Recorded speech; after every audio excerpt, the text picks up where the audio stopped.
In this video, we're going to take a look at how to clean up your window to make things look a little bit more organized, and just to make your life easier when you're mixing.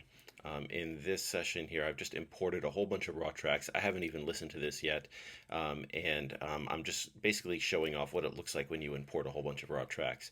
You can see the way Logic is set is it sort of makes this rainbow of all these different colors. You can actually set this slightly different for what happens when you import. Also notice the names are all this way, so we might look at changing the names. And the names of the regions are listed here, and the colors are also on the track. So I'm just going to show you some of my settings that I have that are going to make what I'm doing a little clearer. If I go into settings in Logic and go to view and then tracks, you can see track color is set to auto assign 96 colors. And then this is the one I don't think this is default, and you may or may not want to change this, but region color is set to as track color. This means when I change the color of the track, the region will change corresponding to it. So that allows me to not have to have a track color that's separate from my region color, which I personally prefer. It's just one less thing to deal with. So a couple different things here. If I right click on the track here, there's so many different options here.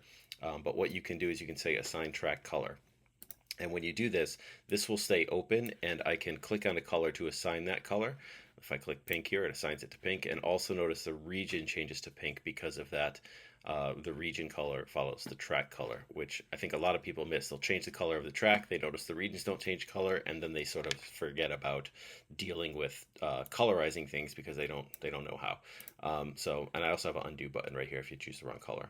So what I like to do is I like to color things in general based on like sort of sections. So like all the drums would be one color, all of the vocals would be another color, and that sort of thing. So if I take all the drums here, which is just these four, and let's color them all this color. It kind of doesn't matter the color; it's really your own preference. Let's take all of the instruments here, and we'll color them. Let's say this color. And then the vocals, these are all vocals. Let's color them all this color. And then I also like to sometimes separate out the vocals. It looks like we have some, these are strictly backing vocals, so maybe they'll be a slightly different color like that. So that there already looks a little bit more organized, at least to my eye. And you can go even further, like maybe the bass is going to be a slightly different color like this or like this. Maybe the electric guitars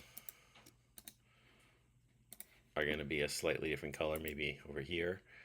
And so you organize this however you want. So that takes care of color. Okay, the other thing I like to do is the track icons. Some people don't like these. You can actually disable them completely. I like having them up. It does help, but sometimes I don't love the icons it gives you. And so you can actually change these icons by right clicking on them. Let me get my side view back up. Okay, so you can right click on them, and you can change the icon. And you see there's these beautiful like color ones, and there's all different icons. You can actually add your own icons in. And I've seen lots of custom icons people have done that are really beautiful. There's places you can go to download custom icon packs. What I like to do is I like to use these minimalist ones. These ones you can see it already has the kick and the bass. That's because Logic saw the word bass in here and gave this symbol here. So also for the snare. So I'm just going to go through and we'll name these, or we'll assign the icons. So these are going to be overhead mics, and this is another drum room mic. So I just do the whole kit there. The bass is already done. These are all acoustic guitars, so we can do these. I like this first one here.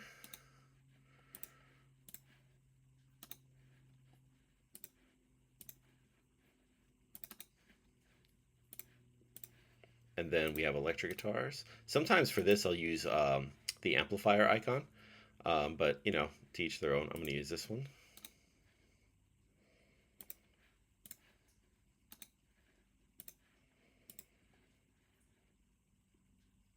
And then we have vocals. Now for vocals, I've done different things, kind of depends. A lot of times what I'll do is for like the leads, I will do this. I'll go to the person. There's a male and female here. I'll do this for the lead vocal. And then for the backing box, a lot of times what I'll do is either the microphone or the little group. Even if it's only one person, sometimes I'll do the group or the microphone, and you can change up whatever you want. So you can see the icons match the color, so that's already really nice and organized in a way that it wasn't before. So a couple other quick tips: if you want to change the name of the track, you double click on the track, you can change the name. If you want to change the name of the region, and watch, if I change the name of the track, it doesn't change the name of the region. Okay. If I want to change the name of the region, I can do Shift and N, like Nancy, Shift and N, and I can change the name of the region. And so that can be really helpful. Sometimes I like the regions to have a cleaner name. It might not seem like much, but sometimes you have regions that are cut up, and remember, it puts the name anywhere at the start of a region. So you have a whole bunch of just words and letters all over the place sometimes, and that can be a little bit daunting. And so sometimes I like to change the name of the region. And then a couple other little details. Sometimes you will have sessions that maybe someone else was working on and they send them to you, and you have things going on like this where like tracks are all different sizes. And this sort of drives me up the wall sometimes. It's really hard for me to organize what's going on and get a good idea.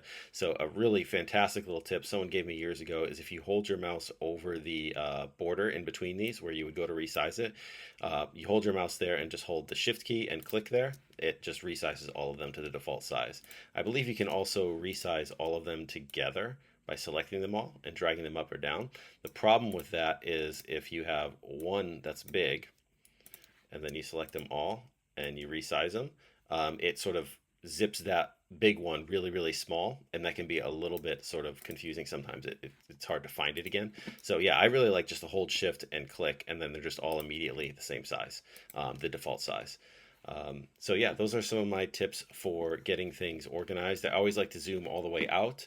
Sometimes I get a track that's like this. I'm just totally zoomed in, so I zoom all the way out in all dimensions, and then I'll put the end of the song at the end, because sometimes you get a track that's like this. So when you zoom all the way out, you have all of this empty space. So I always put the end somewhere around the end so I can zoom all the way out, and all the way out does not include a whole bunch of empty space. So those are some of my quick tips for making things cleaner. This is also a really great tip to clean up things that you've worked on if you're sending them along to someone else. It always helps if you're sending something along to someone and they open it up and it's clean and organized and nice and clear what's going on and where, then they're more than likely going to want to work with you again. So those are my tips for making things look nice and organized in Logic.